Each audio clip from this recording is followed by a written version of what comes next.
Hello, my name's Naomi Tippett and I established Polyglot in 1978. Originally there was $3,000 sitting in a program called a Kids Skills program, which was to be used in puppetry.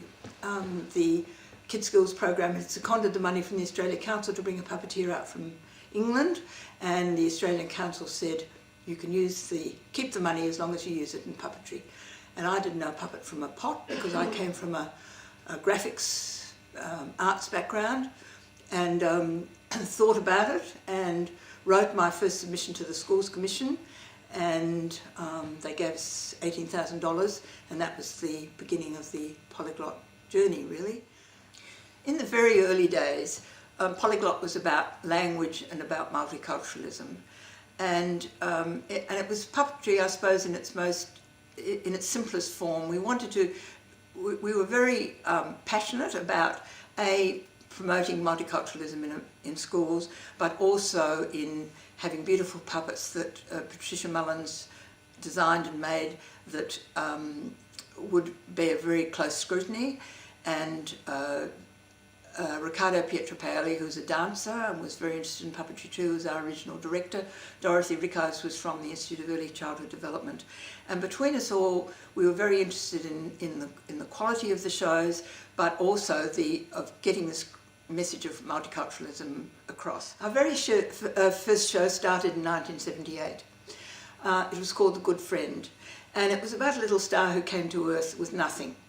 And he went to the 7 cultures, and from each culture he obtained a gift, and he ended up dressed.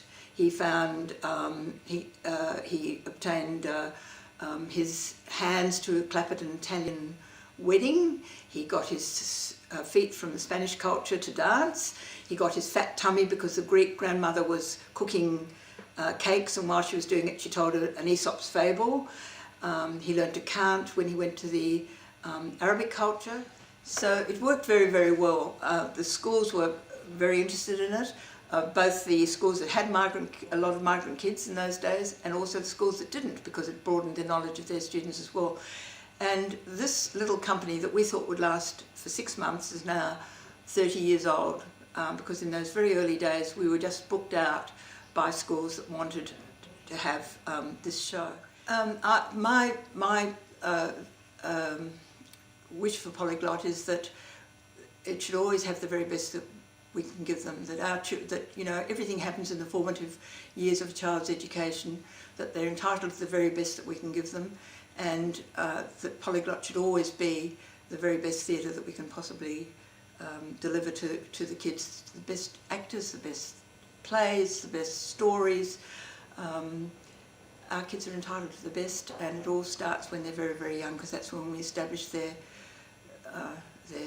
tastes and their attitudes, and theatre's a very important part of their education.